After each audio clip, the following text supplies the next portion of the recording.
So yesterday I created a post about Vice President Kamala Harris and my viewpoints on her policy stances. And, I want to thank everybody for their positive feedback, positive comments, and the great dialogue I had with even people who disagree with me. I appreciate you being respectful. And I had a couple of haters. And then I had a couple of gentlemen say, hey, how on earth can you even consider voting for a convicted felon? Because if you're not voting for Harris, you're voting for a convicted felon. And I just had to sit here and stop. Before I even go forward, there is no way in hell I am going to vote for Kamala Harris.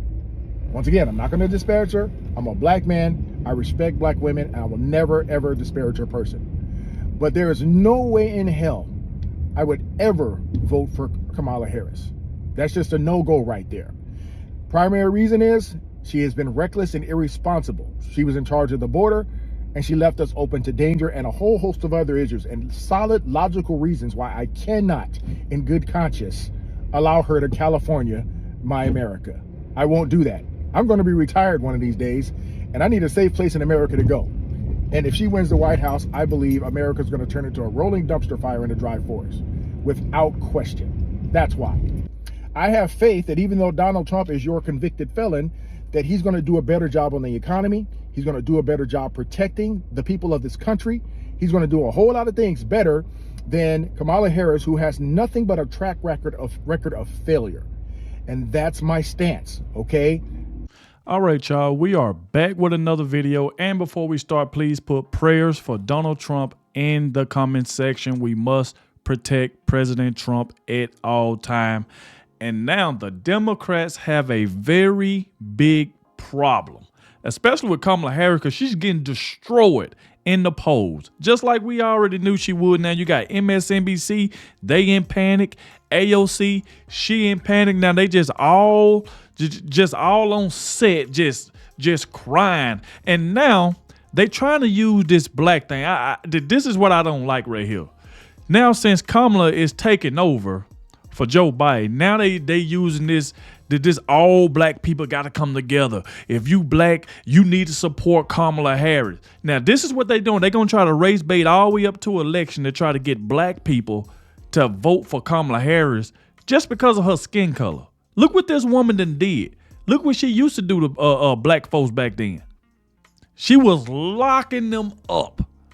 And now all of a sudden, you see MSNBC, they'll bring on more black hosts just to try to, talk about Kamala Harris, why everybody should vote for her and not Donald Trump. This right here is just crazy.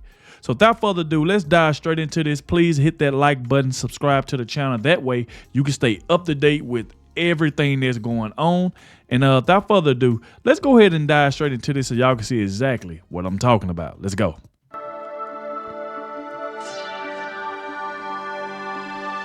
Hey guys, welcome to the Liberal Hive Mind, a channel solely focused on exposing the abundant hypocrisy of the left. Okay, so here we are. I've been saying over the last year or so that this 2024 election seems to be almost kind of a repeat of the 2016 election. A lot of the dynamics at play felt a little bit similar. Well, I maintain that opinion. In fact, I think now that Kamala Harris is the presumptive Democrat nominee, well, now that comparison is even more accurate. We all remember Hillary Clinton's rhetoric from back in 2016. Hillary Clinton's entire shtick was, vote for me because I'm a whammon. Her slogan was literally, I'm with her. At the time, it felt like nobody was talking about policy. People were just going on and on about how mean Donald Trump was. Ooh, such a mean guy. And it was always the same recurring defense over and over again, playing the frickin' woman card. Well, I guess here we go again, now this time with Kamala Harris. Nobody seems interested in defending her track record. No, it's the same defense over and over again. Similar to the Hillary Clinton situation, playing the woman card and of course playing the race card. Here we go again. Democrats expect this nonsense to work, but I don't think these talking points are going to impress anyone. I think most people are smart enough to see through this nonsense. Let's take a look at the revived Hillary Clinton strategy, the 2016 strategy imported in 2024. We've got some stuff to get into, so let's roll the tape. All right, folks, so the new talking point has been packaged. Anybody who criticizes Kamala Harris as incompetent, not qualified for the job, anybody who even dares to mention the 3-letter abbreviation, DEI,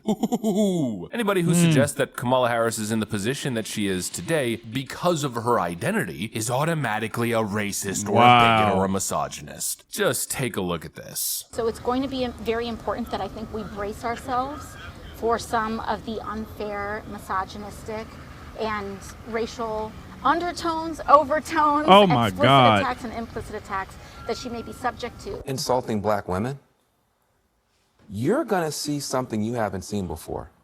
Black men are not gonna put up with that. I was on a phone call with 20,000 black men. Oh, really? The word protect came up about 1,000 times. Protect this sister. Protect this sister. We're gonna protect her. Protect her. You're about to see something you haven't seen before. Look, people messed around with Hillary Clinton and said a bunch of mean stuff to her. Black men set that out. We won't set this out.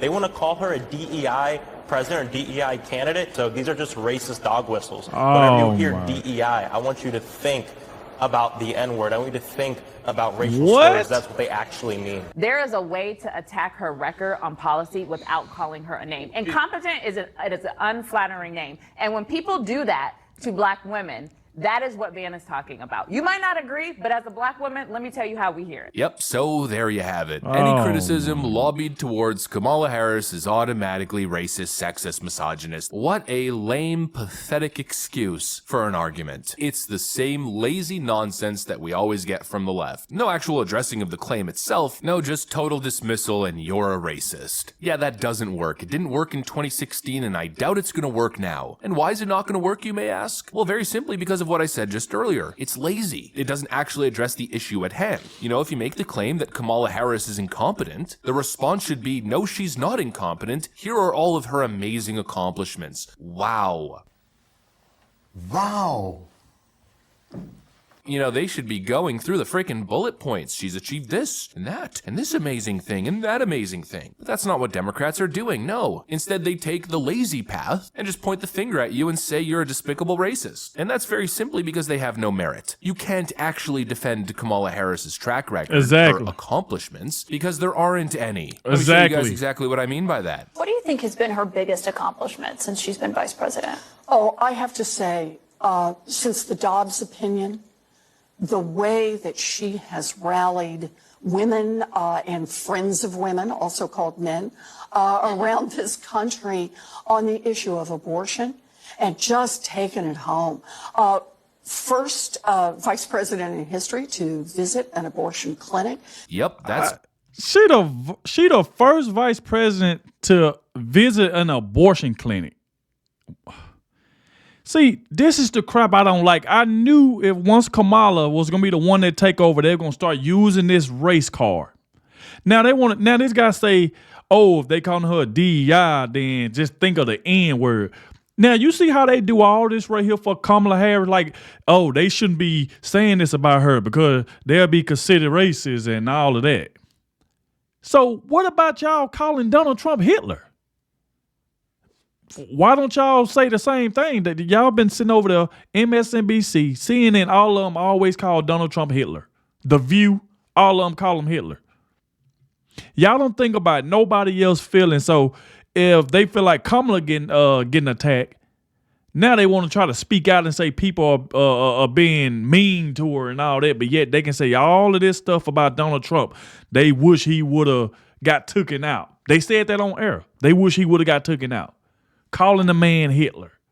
They say all of this stuff about Donald Trump, and then as soon as Kamala getting off, I guess take over Joe Biden's spot, whatever the case may be, now they want to play the race card. She's black. We must get all black people behind Kamala Harris. This is a load of crap. That's crazy.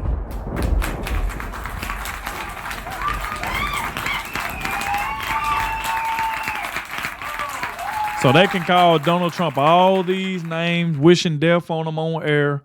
Nothing be said. But as soon as people start, clapping back at Kamala Harris, now all of a sudden, why they doing her like that? Why they saying this? If they saying calling her DEI, just think of the N word. That's what they really trying to say. I mean, this is just crazy. Her biggest accomplishment as vice president, going to an abortion clinic. Man. Let's go. Just taking it home. First vice president in history to visit an abortion clinic. Yep, that's Democrat Senator Elizabeth Warren being asked about Kamala Harris's biggest accomplishments as vice president, and the answer was she visited an abortion clinic. Play the friggin' meme again. That was crazy. Wow.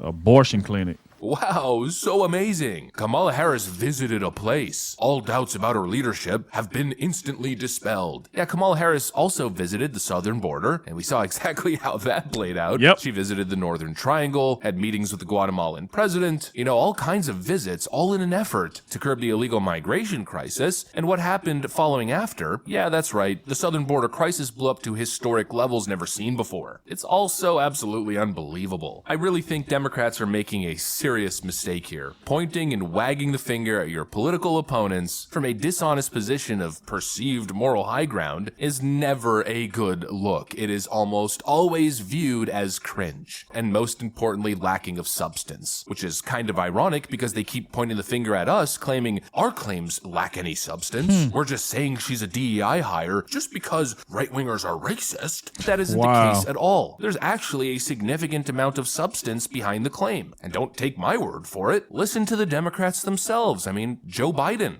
To me, the values of diversity, equality, inclusion are literally, and that's not kidding, the core strengths of America. That's why I'm proud to have the most diverse administration in history. It taps into the full talents of our country and starts at the top with the vice president.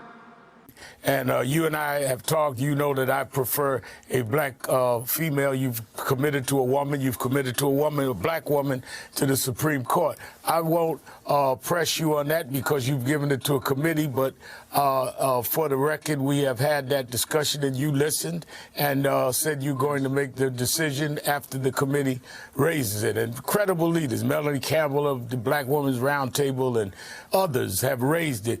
And part of it, I think, is the sensitivity of black women have to deal with sexism and racism. We're all just going to pretend like Kamala Harris wasn't picked purely because of the color of her skin and her gender. And that was the thing. That's the reason why Joe Biden picked her, just because the color of her skin. You remember what Joe Biden said? If you're having a hard time figuring out if you for me or Trump, then you ain't black. And then he turned around and picks Kamala Harris. The truth is coming out. Now, it has been a few reports that I'm going to check on more of it, too, about him being upset with Kamala at the White House. So let's get back to it, though. Give me a break. Let's just flash back to 2020. We all remember what happened. The Democrat primary process was in full effect. There was a lot of Democrats on that debate stage. I'm sure you guys remember a whole lot of qualified Democrats. That's a hard thing to say, but anyways, you know what I mean. Not only on that debate stage, but across the nation, Joe Biden had his pick of the litter, but he picked Kamala Harris, the one person who during the debates crashed and burned harder than anybody else. She was the worst performer. She was the first person to get completely BTFO'd off that stage, and almost instantaneously her campaign fell apart. The money dried up instantly and she had to call quits on her campaign. Joe Biden picked her, the least impressive, most disastrous Democrat candidate. It couldn't have possibly been due to her track record or debate performance or anything of the sort. The entire purpose was to have a diverse ticket. Of course, in Democrat terms, a visually diverse ticket. No actual diversity of ideology, as we know, and that's another problem for Kamala Harris. She hasn't exactly differentiated herself from Joe Biden. No, that's not the way it works in the Democrat world these days. You're either in or you're out. You're either part of the party, espousing the same talking points, supporting the same bills like a freaking robot, or you're ousted. And that's honestly exactly who Kamala Harris has been throughout these almost 4 years of Joe Biden's first term. Simply a Democrat token, a puppet of the Biden administration. Exactly. And now all of a sudden Democrats want to rebrand her, rewrite history, marking her a historic trailblazer with such incredible significant accomplishments under her belt. Anybody who even suggests that she's incompetent is automatically a racist. Okay, give me a break. The American people have heard this a million times. Accusations of racism, bigotry, sexism no longer carry the weight that they once did. The Democrats have cried wolf one too many times, and I simply cannot see this strategy working ever again. You cannot shame the American public into accepting your preferred narrative, and you certainly cannot shame the American public into voting for your garbage candidate. Did I say that clearly enough? I think so. Anyways, that's pretty much the video. Salute to Liberal High Mind for that news right there. Y'all let me know what y'all think about it in the comments section. But you see now what they trying to do. They trying to use the race card with Kamala, trying to get every black person to stop supporting Trump and go over to Kamala just because of her skin color. Ain't that something? Look what this woman allowed. All the stuff Joe Biden allowed, she co-signed it. She was right there. She didn't tell him he should do this or do that. She did everything that Joe Biden did. So she's just as responsible as Joe Biden is, leaving the borders open. The reason why some people got, taken out, hurt, and stuff like that. She is the cause of it. And like I said before, she was locking up tons of black people. We all remember this. Kamala Harris is not president. She cannot be a president. She don't have the capabilities or anything. We must get President Trump back in the White House. And that's where I'm going to leave it at, Trump 2024. And I'm going to catch y'all in the next one.